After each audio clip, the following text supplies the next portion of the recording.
What is going on, my friends, and welcome back to the Crypto Catch Up. Of course, your number one place to catch up on crypto. Now, I have to issue a bit of a warning for crypto holders and investors today because something I am seeing is kind of making me a little bit concerned, a little bit cautious, and I want you to at least be aware of it so that you don't make some mistakes that end up losing your money. And so with that said, let's not waste any more time and let's get straight into it. And guys, don't forget, Margex did just recently announce a $500,000 KASPA airdrop for its users, and in order to start trading on their exchange, all you need to do is just sign up and start trading. You don't have to KYC, meaning you give them your personal information. You don't need to use a VPN. You can just, again, sign up, start trading on up to 100x leverage, and you're also going to get up to $10,000 in bonuses. So you're going to get the bonuses, you're going to get access to a $500,000 KASPA airdrop, and it's very quick. You can sign up and start trading within 5 to 10 minutes. So make sure that you do go check out that affiliate link down in the description below. But overall, looking at the market briefly, what we can see is that things are still pretty ugly. You know, top 10, top 15, all red in the last 7 days. The last 24 hours has been pretty mid. Nothing too exciting going on there.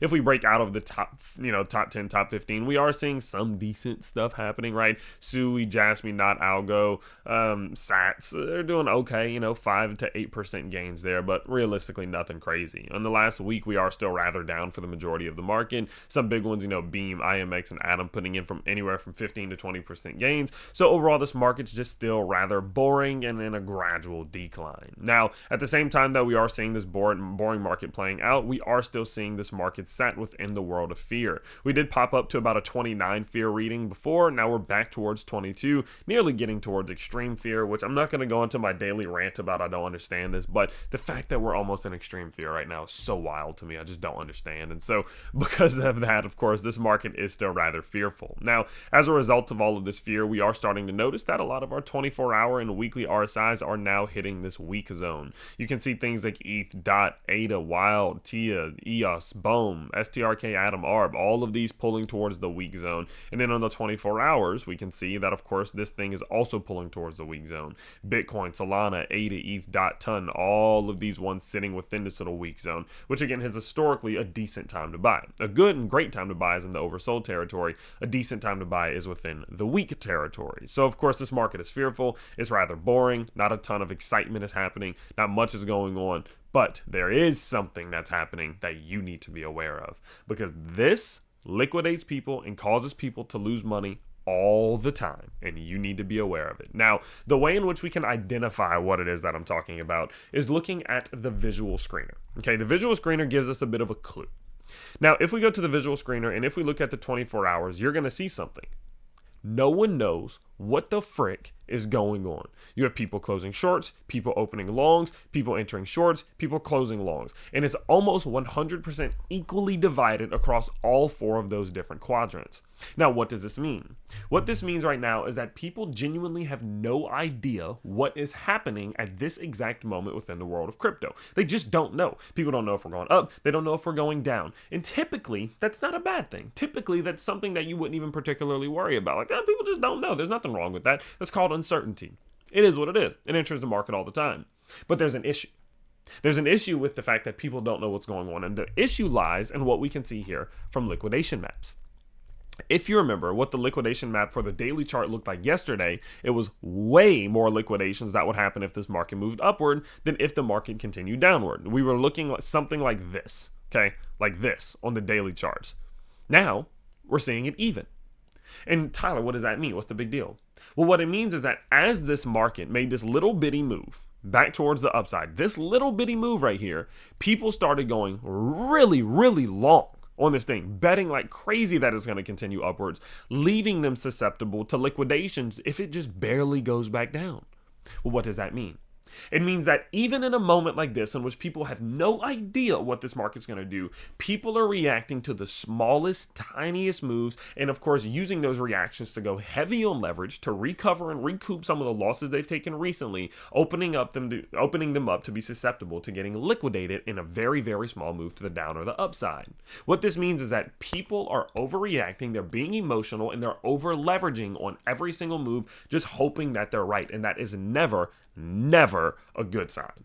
Never. Why? Because retail investors will lose.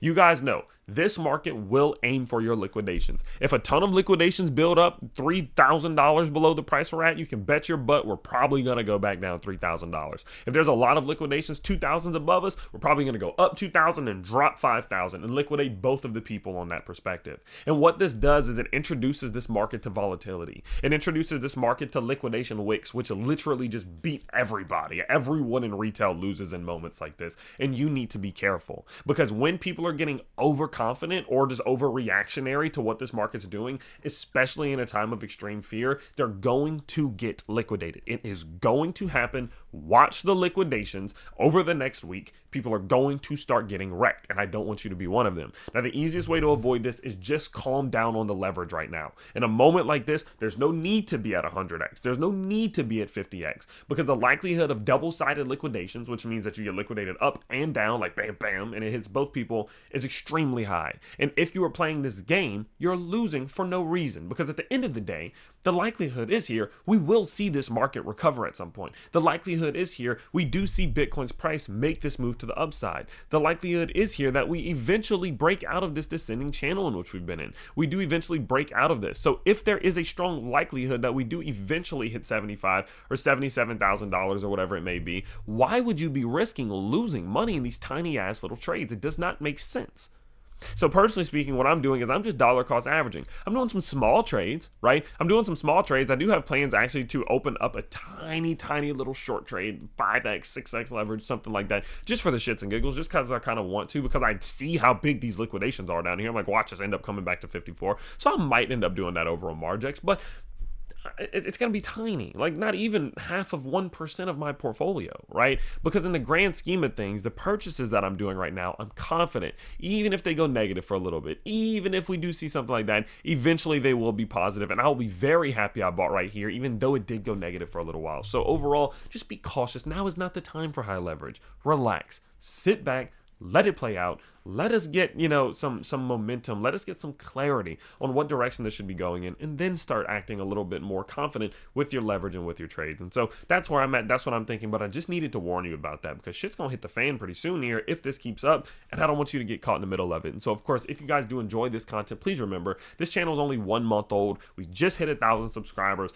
Our goal is 1,000 by October. So, of course, thank you all so much who have made this possible, and let's just keep the momentum going. So, of course, if you have been enjoying the content, please do subscribe. Please do like this video, and let me know down in the comments below. Are you bearish or bullish? Simple as that. Bearish or bullish? Tell me when, or tell me what you are, and tell me why. We'll chat down there, and I'll see you all next time in the next catch up. Peace out.